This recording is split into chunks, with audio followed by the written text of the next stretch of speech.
Hello class, welcome back बच्चों। तो प्यारे बच्चों, स्टार्ट कर रहे हैं नया लेक्चर। आज बाबू पूरी कोशिश ऐसी है कि बैंकिंग से बाहर निकल जाना है।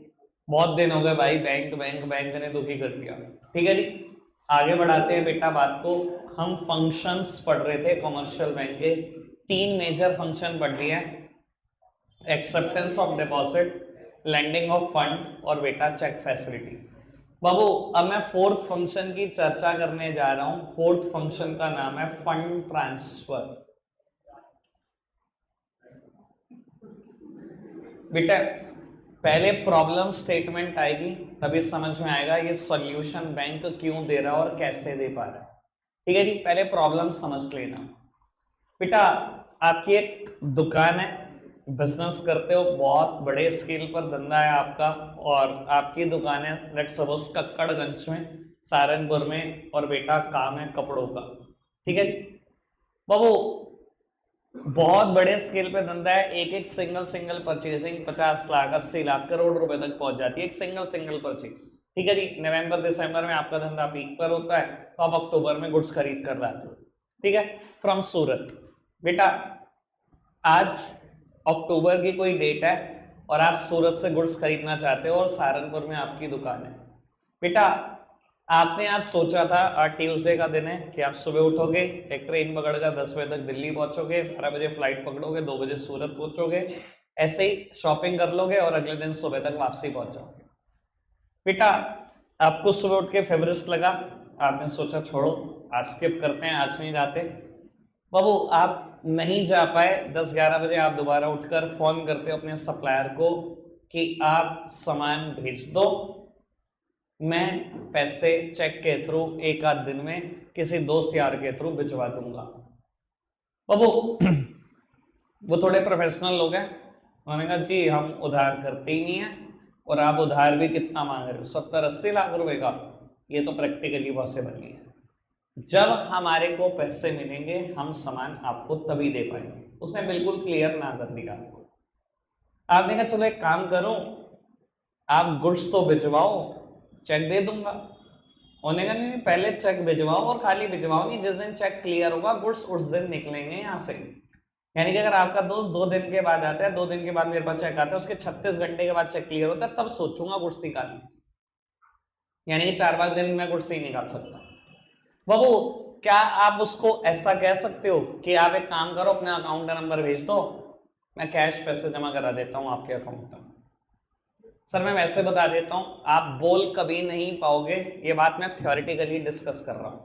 क्यों नहीं बोल पाओगे बाबू? 50 से 70 लाख रुपए कैश लेकर जाना बैंक के अंदर आज की तारीख में मुझे नहीं लगता किसी के लिए भी आसान है।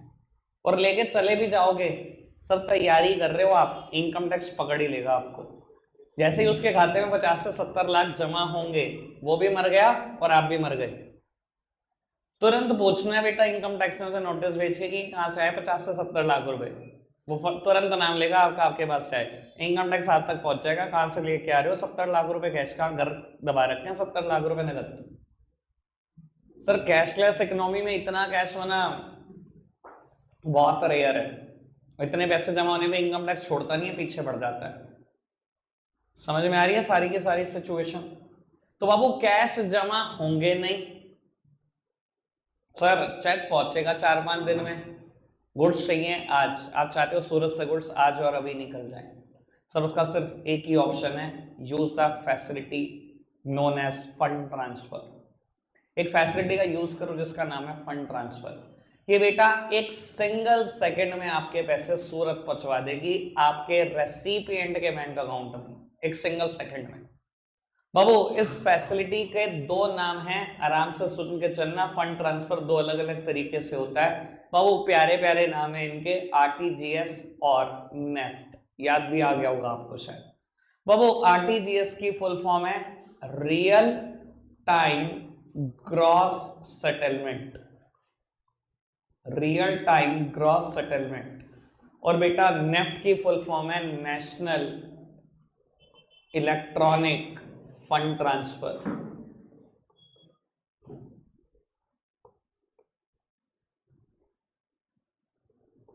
लो होता है बाबू आरटीजीएस और नेफ्ट में मैं अच्छे से डिफरेंस क्लियर करूंगा, डिफरेंस समझ लेना क्योंकि ये डिफरेंस बहुत काम का है, केस स्टडी में भी आएगा पक्का।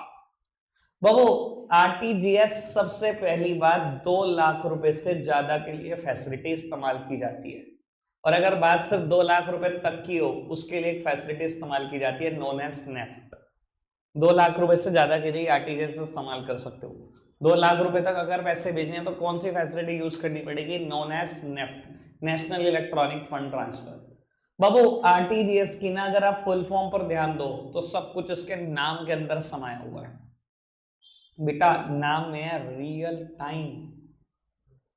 रियल टाइम, रियल टाइम का मतलब क्या होता है बेटा? बाबू उसी time, at the same point of time.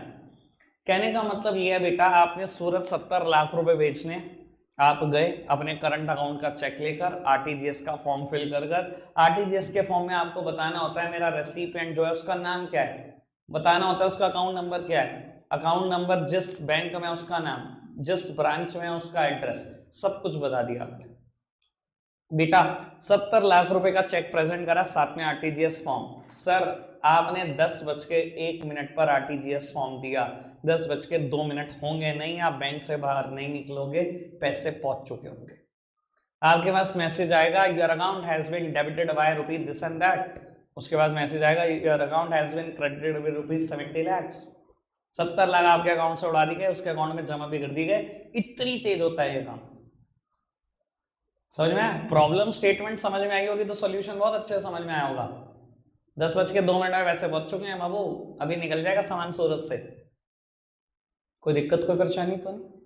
Babu NEFT जो फैसिलिटी है ये रियल टाइम नहीं है, यही तो कंपैरिजन है, ये रियल टाइम है, ये रियल टाइम नहीं है।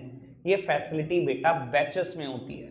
बैचेस मतलब बाबू 10 बजे से लेकर 10:29 तक जितने भी नेफ्ट के फॉर्म आते हैं वो 10:30 बजे बैंक रन करता है। 10:30 से लेकर 11:30 बजे तक जितने बजे जितने भी फॉर्म्स आते हैं वो 11:30 बजे, 11:30 से 12:30 जितने भी वो 12:30, देन 1:30, देन 2:30, देन 3:30। यानी कि बेटा पूरे दिन भर में नेफ्ट 6 अलग अलग बैचेस में होती है। आप 10:01 पे पहुंचे, आपने कहा जी सूरत 1.5 लाख रुपए बेचने हैं, 1.5 लाख, 70 लाख नहीं 1.5 लाख। 1.5 लाख के लिए कौन सी फैसिलिटी यूज होगी? नेफ्ट। आप गए, आपने फॉर्म दे दिया बेटा। बाबू क्या जवाब होगा बैंक एम्प्लॉय का कि सर आप घर जाओ, कर देंगे हम ट्रांसफर। और बेटा 10:30 बजे जब बैच रन होगा तो 10:30 बजे आपके पैसे पहुंचा दिए जाएंगे, वरना बैठना बैठ जाओ, बैंक कुछ भी नहीं कर सकता, बैंक 10:30 से पहले चलाएगा ही नहीं फैसिलिटी। समझ में आ रही बात? लेकिन फिर भी मैं बोलूं चाहे अमाउंट छोटी है, क्या सेम डे में पैसे पहुंच जाएंगे कि नहीं? सेम डे में कंफर्म्ड पहुंच जाएंगे sir, same point of time पर नहीं भी पहुंचेंगे, सेम डे तो कंफर्म्ड पहुंच जाएंगे, कोई दिक्कत कोई परेशानी तो नहीं। तो बाबू ये 2 लाख रुपए से ज्यादा के लिए 2 लाख रुपए तक, ये रियल टाइम, ये इन बैचेस। समझ में आ रही बात? अब मैं सबसे खतरनाक बात करने जा रहा हूं बेटा, आरटीजीएस के नाम है ग्रॉस सेटलमेंट। बाबू ये जो सेटलमेंट करता है, नेफ्ट जो सेटलमेंट करता है, इसे बोलते हैं नेट सेटलमेंट। अब नेट सेटलमेंट का मतलब क्या होता है, ग्रॉस सेटलमेंट का क्या मतलब होता है, ये आखिरी बात है, ये आराम से समझ लेना, उसके बाद मैं आगे बढ़ रहा हूं बेटा। मान लो मेरा बैंक है पीएनबी माधवनगर, ठीक है, और मेघांश का बैंक है bank of Baroda Karol Bagh branch Delhi, ठीक है। सेम वे शौर्य का भी बैंक है bank of Baroda Karol Bagh branch Delhi, और हार्दिक का बैंक है PNB bank Madhavnagar branch Saharanpur. हम दोनों का सेम जगह पर सेम ब्रांच में अकाउंट है, इन दोनों का सेम जगह पर सेम ब्रांच में अकाउंट है, ठीक है जी। आराम से सुनना ये बात अच्छे से, अच्छा टीचर नहीं समझा सकता नेट सेटलमेंट का मतलब क्या होता है, बच्चे तो बोल ही जाओ आप, ठीक है जी। सर मुझे मेघांश के अकाउंट में 1.5 लाख रुपए ट्रांसफर कराने हैं अभी तुरंत। सर मैं पहुंच गया हूं 10:01 पर, मुझे कौन सी फैसिलिटी यूज करनी पड़ेगी, आरटीजीएस या नेफ्ट? NEFT facility. और नेफ्ट फैसिलिटी अभी सेम पॉइंट ऑफ टाइम पर पैसा ट्रांसफर कभी नहीं करती। लेकिन मैं बैंक में चेक दे आया हूं, अपना फॉर्म दे आया हूं कि 1.5 लाख रुपए मेरे अकाउंट से काटकर मेघांश के अकाउंट में डाल देना। उन्होंने कहा जी ठीक है जाओ 10:30 बजे देखिए, ठीक है जी। बाबू 10:05 पर शौर्य भी पहुंच चुका है करोल बाग ब्रांच में बैंक ऑफ बड़ौदा की दिल्ली में, और इसने बाबू 50,000 का फॉर्म दिया कि 50,000 रुपए मुझे हार्दिक के अकाउंट में डालने हैं अभी। बैंक का जवाब वही है एज यूजुअल कि आप जाओ 10:30 बजे देखेंगे जी। ठीक है जी, 10:30 बज गए हैं, मेरी तरफ देखना बाबू। नेफ्ट जो सेटलमेंट करता है इसकी सेटलमेंट को बोलते हैं नेट सेटलमेंट। नेट सेटलमेंट मतलब 10 बजे से लेकर 10:30 बजे तक जितनी भी ट्रांजैक्शन आई है ऑल ओवर इंडिया उनको इकट्ठा करके क्लब करके सेटल डाउन करता है। अलग अलग कोई ट्रांजैक्शन सेटल डाउन नहीं करता। मैं कहता हूं पूरे इंडिया में भी मान के चलो यही 2 ट्रांजैक्शन है, वरना बहुत कंफ्यूजन हो जाएगी। पूरे इंडिया में सिर्फ यही 2 नेफ्ट लगने आएंगे। ठीक है जी, ये दोनों ट्रांजैक्शन को बैंक ने इकट्ठा करा, इसको सेटल डाउन करना है। थोड़ा सा प्रैक्टिकली समझने की कोशिश करो। पीएनबी की माधवनगर ब्रांच सहारनपुर में 1.5 लाख रुपए छोड़कर आया हूं मैं, ये कहकर कि मेघांश के खाते में डाल देना। और दिल्ली करोल बाग ब्रांच में 50,000 रुपए पड़े हुए हैं, उसने कहा है पीएनबी माधवनगर ब्रांच सहारनपुर में 50,000 पहुंचा देना। ठीक है जी, समझदार हो तो समझ गए होंगे इशारा क्या है। दोनों ट्रांजैक्शन को इकट्ठे जोड़कर सोचने की कोशिश करो। क्या करेगा बैंक बाबू? सहारनपुर से सिर्फ 1 लाख रुपए आगे बढ़ेंगे और मेघांश के खाते में डाल दिए जाएंगे। 50,000 रुपए जो शौर्य वहीं छोड़कर आया दिल्ली करोल बाग ब्रांच में, बाबू वहीं से उठाए जाएंगे। 50,000 रुपए मेघांश के खाते में वहीं से ही डाल दिए जाएंगे। मेघांश को पूरे 1.5 लाख मिल गए जो मिलने चाहिए थे। सर सहारनपुर में 50,000 हार्दिक को मिलने चाहिए थे, मैं 1.5 लाख छोड़कर आया था, यहां से 1 ही लाख गया आगे। 50,000 यहीं का यहीं हार्दिक के अकाउंट में डाल दिया जाएगा। यानी कि बैंक ने किया क्या बाबू? जितनी भी ट्रांजैक्शन 10 से 10:30 बजे के बीच आई उसको इकट्ठा करके क्लब करके नेट सेटलमेंट सोचने की कोशिश करें कि नेट में क्या ट्रांसफर करें। बाबू ऐसी कोई बात आरटीजीएस में सोचने का मौका ही नहीं मिलता। क्यों नहीं मिलता? क्योंकि बेटा मैं 10:01 पे गया, मैंने कहा जी मेघांश के खाते में 15 लाख डाल दो, मैं 1.5 लाख नहीं बोल सकता यहाँ, मैंने कहा 15 लाख डाल दो, उन्होंने 10:01 पे डाल दिया। और शौर्य वहां पहुंचा 10:05 में जी 5 लाख हार्दिक के खाते में डाल दो, उन्होंने 10:05 पे डाल दिया।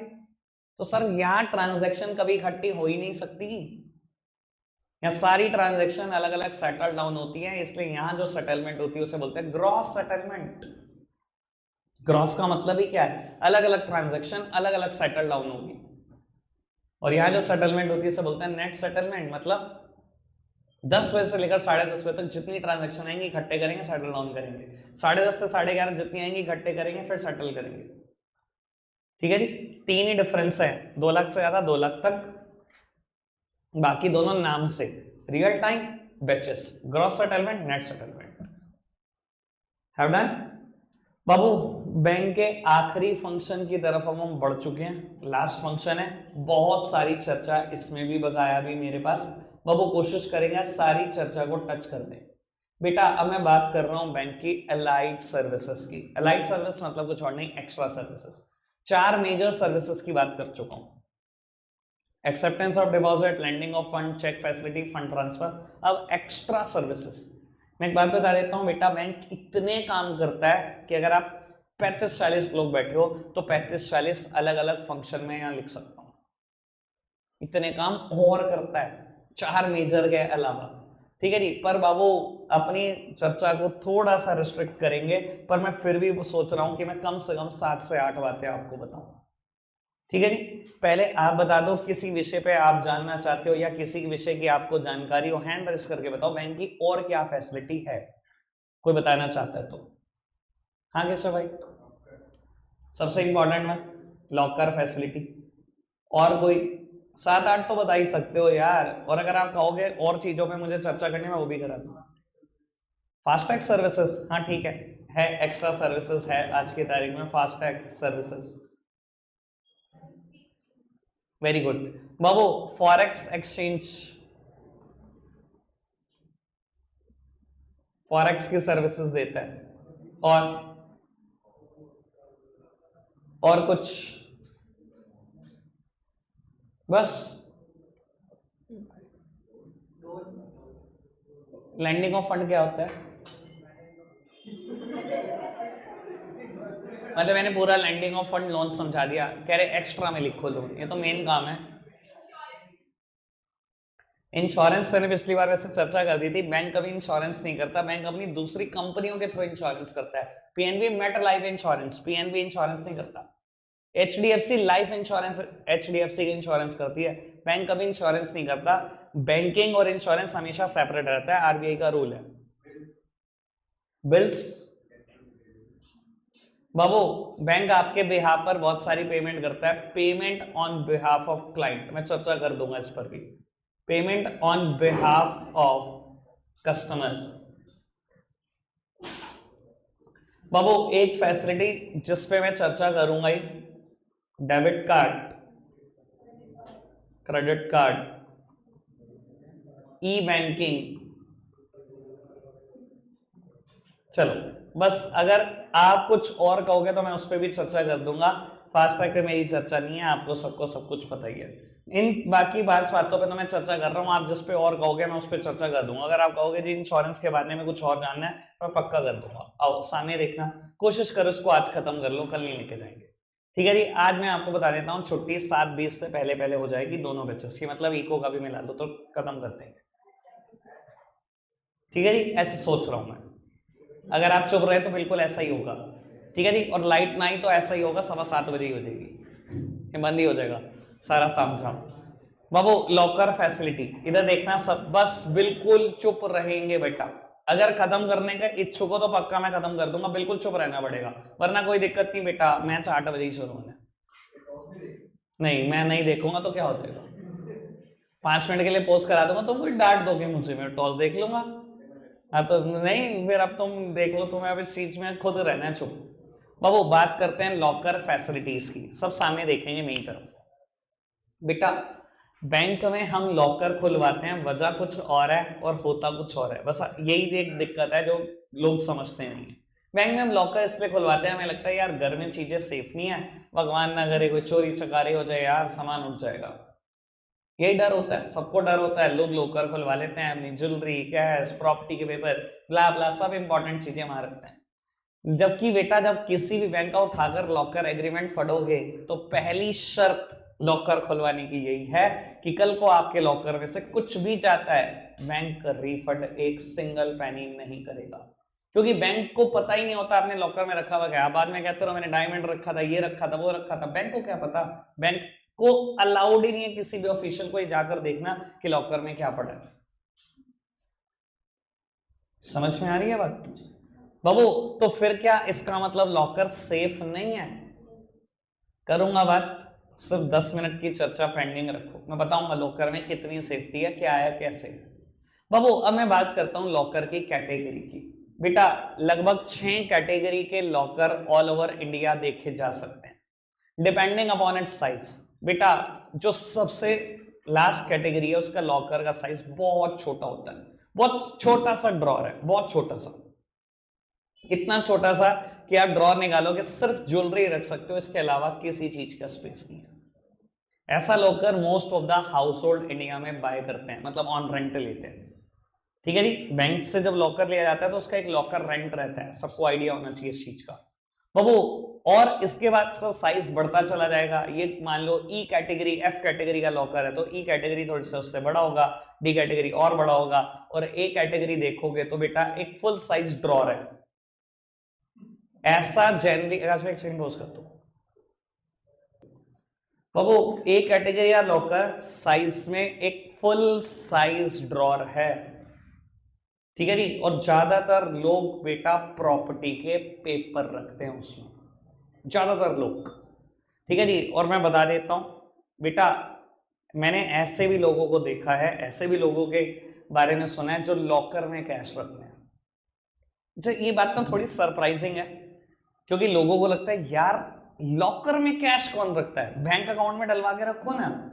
बाबू वो उनकी हार्ड अर्नड ब्लैक मनी है, ब्लैक मनी को अगर अकाउंट में डाल देंगे तो इनकम टैक्स तो फिर पूछेगा ही कहां से आए, और वही तो वो बताना नहीं चाहते हो, और वो बता भी नहीं सकते कहां से कमाया। तो ऐसे लोग, मतलब मैं ऐसा सुना है कि लॉकर भरे पड़े होते हैं कैश से, इतना फुल साइज ड्रॉर होता है कि कई गड्डियां आ जाती हैं उसमें, कई गड्डियां समा जाती हैं। अगर एक ड्रॉर में 200 गड्डियां भी समा जाती हो 500 की, तो बहुत एक ठीक ठाक रकम बैठ जाती है। आकाश भाई पोस्ट करना। सर लॉकर के बारे में मैंने जितना आपके लिए जरूरी है बता दिया। एक और बात जो लॉकर के बारे में जरूरी है बेटा, लॉकर सिंगल की से ऑपरेट नहीं होता बैंक का, 2 की चाहिए। बाबू जिस दिन आप लॉकर खुलवाते हो एक की आपको दी जाती है। जब भी आपको लॉकर ऑपरेट करना होता है आप बैंक जाते हो, बैंक में एक पर्टिकुलर बुक है जिसमें आप लिखते हो कि मैं लॉकर ऑपरेट करने आया हूं, कौन सा नंबर है, साइन करते हो। मान लो आप 10:05 में बैंक में पहुंचे, वो की लेकर सबसे पहले बैंक ऑफिशियल पूछेगा लॉकर नंबर बताओ। आपने कहा जी B57, मतलब बी कैटेगरी का 57 लॉकर नंबर है। बाबू वो नोट डाउन करेगा B57, आपको कहेगा साइन करो, आपने साइन करी। सबसे पहले अपने सिस्टम में चेक करेगा B57 लॉकर ऑपरेट करने की पावर किसको है, उसकी शक्ल भी आएगी, उसके साइन में आएंगे। साइन मैच करा, आप सामने खड़े हो, शक्ल मैच करेगा कंप्यूटर में से आपकी। अगर दोनों चीजें उसको एक्यूरेट लगेंगी तो कहेगा आओ जी। बाबू अपनी एक की उठाएगा। बाबू बैंक में जितनी भी कैटेगरी के लॉकर होते हैं उनकी एक ही की होती है, यानी कि ए कैटेगरी के लॉकर है तो पूरी ए में एक ही की है, पूरी बी में एक ही की है, पूरी सी में एक ही की है, डी ई और एफ। मतलब बैंक में अगर सारी कैटेगरी के लॉकर हैं तो ज्यादा से ज्यादा 6 की होंगे, जबकि हर बैंक में ये फैसिलिटी भी नहीं होती। ज्यादातर बैंक में 2-3 कैटेगरी के ही लॉकर होते हैं। ठीक है जी, तो उसने अपनी की उठाई बी की एक, आप B57 की लाए हो। बाबू अंदर जाओगे, लॉकर दोनों एक पर्टिकुलर टाइम पर बेटा की को घुमाओगे तो लॉकर खुल जाएगा। और बेटा बैंक ऑफिशियल तुरंत आपको कह देता है कि सर मैडम 1 मिनट रुक जाइए, मैं बाहर चला जाऊं, फिर आप देखना लॉकर में क्या, जो भी आपको करना वो करना। वो की निकालेगा अपनी बाहर और बाहर आकर बैठ जाएगा अपनी चेयर पे। यानी कि बैंक ऑफिशियल कभी नहीं देखते आप क्या कर रहे हो, उनको अलाउड ही नहीं होता बैंक की तरफ से। समझ में आ रही है बात? सर अब लॉकर बंद करना हो तो मान लो आपको कुछ सोना रखना था, आप घर से लेकर गए थे, आपने रख दिया। सर बंद लॉकर बिना की के भी हो जाता है, अब अपनी की भी बाहर निकाल दो, बस प्रेस कर दो उसको, लॉकर बंद हो जाएगा तुरंत। ठीक है जी, खोलने के लिए 2 की चाहिए, बंद करने के लिए कुछ नहीं चाहिए। समझ में आ रही है बात? क्लियर है बात? और बाबू भगवान न करे लॉकर की खो जाए तो बाबू सरदार तालो वाला 50 रुपए में 2 चाबियां, ऐसे कहना चल बैंक बना 2 चाबी ऐसे। सर बैंक की लॉकर जब खुलवाते हो तो उसके एग्रीमेंट में एक शर्त ये भी लिखी होती है कि जिस दिन लॉकर की खो गई तो तैयार रखना लगभग 10,000 रुपए। 10,000 रुपए लगेंगे लॉकर की खोती तो, क्योंकि बेटा ज्यादातर लॉकर बैंक के गोदरेज कंपनी बनाती है, उनका इंजीनियर ही आएगा, वही की तैयार करके देगा। उसके आने जाने का खर्चा आप दोगे, खाने पीने का खर्चा आप दोगे और की बनवाने का खर्चा आप दोगे। लगभग 10,000 रुपए घुस जाएंगे बेटा तुरंत, लॉकर की खो दी तो। समझ में आती है बात? कहीं कहो सरदार ताले वाले तो 50 में दो, आप 10,000 में एक। ठीक है जी, क्लियर है बात? पक्का से? सर अब बात करते हैं लॉकर में कितनी सेफ्टी है, फिर वाइंड अप करेंगे। सर सेफ तो बहुत है लॉकर, क्योंकि लॉकर जिस जगह पर होते हैं आपको बता देता हूं, एक दिन में बैंक जितना भी कैश इकट्ठा करता है डिपॉजिट के तौर पर, वहीं कैश भी रख कर जाता है। उस जगह को बोलते हैं स्ट्रॉन्ग रूम। हर बैंक में होता है स्ट्रॉन्ग रूम। इतनी मोटी लोहे की चादर है भैया, 1-1.5 फुट मोटी, और गोदरेज ने बनाई हुई है। ठीक है जी, जब बंद हो जाता है ना, 7-8 लॉक बंद होते हैं, लगा लो जिसमें जितनी जान है, तोड़ कर दिखाओ। मैंने आपसे लास्ट टाइम एक इंसिडेंट भी शेयर किया था। एक पीएनबी की पर्टिकुलर ब्रांच है, वहां पर चोर घुस गए रात को, पूरा सीसीटीवी फुटेज अवेलेबल था उसका। गैस का सिलेंडर लेकर, वो वेल्डिंग वाला, पूरी रात वो वेल्डिंग का मशीन चलाते रहे उस स्ट्रॉन्ग रूम पर, इतनी सी भी आंच नहीं आई सुबह तक। सुबह तक भी 10 घंटे लगे रहे, स्ट्रॉन्ग रूम नहीं टूटता, मजाक बात नहीं है। ठीक है जी, पर बाबू दिक्कत ये है मतलब इंडिया में वो सिक्योरिटी बाईपास हो जाती है, क्योंकि बैंक किसी भी लोकेशन पे हो सकते हैं। इवन आपने कई बैंक देखे होंगे जो आपकी रेजिडेंशियल कॉलोनी में है, घरों में ही बैंक थे, घर ही किराए पे लिए हुए थे, नीचे वाली जगह पूरी बैंक बना दी। देखे हैं, सबने देखे हैं, मैंने भी देखे हैं, अभी भी बहुत सारे एग्जाम्पल है मेरे सामने, मेरे आसपास ही। सिर्फ 1 किलोमीटर के दायरे में 10 बता दूंगा एग्जाम्पल। अब उसमें क्या होता है, उसमें ना सिक्योरिटी बाईपास होने का बड़ा डर रहता है। समझाने के लिए एक बात बोलता हूँ, ये स्ट्रॉन्ग रूम का दरवाजा है, ये है पूरा स्ट्रॉन्ग रूम, ये दरवाजा है, इधर भी लॉकर है, इधर भी लॉकर है, इधर भी लॉकर है, और बीच में आप कैश रख के जाते हो, वहां से दरवाजा खोलते हो, बीच में कैश रख के जाते हो, फिर लॉकर बंद करके चले जाते हो। ये सिक्योरिटी बाईपास नहीं हो सकती? इंडिया में बहुत बार हुई है भाई। कैसे? पड़ोसी का घर था, नियत खराब थी, उसने क्या करा, आप 6-7 बजे बैंक बंद करके चले जाते हो, रोज क्या करा, थोड़ा थोड़ा थोड़ा थोड़ा ड्रिल करना शुरू करा, कहीं ना कहीं बेटा एक सुरंग बनाती, एक टनल बनाती, अपने घर से लेकर स्ट्रॉन्ग रूम के बीच की। अब स्ट्रॉन्ग रूम तोड़ने की जरूरत ही नहीं पड़ी, सिक्योरिटी बाईपास, कैश तो आ ही गया सारा, लॉकर तो टूटेंगे नहीं, वो तो भूल जाओ, पर सिक्योरिटी बाईपास हो जाती है। और बैंक 1 रुपए का क्लेम नहीं देता लॉकर से पैसे जाने पर। ठीक है जी, रखते हैं आज के लिए इतना ही है प्यारे बच्चों, बाय बाय।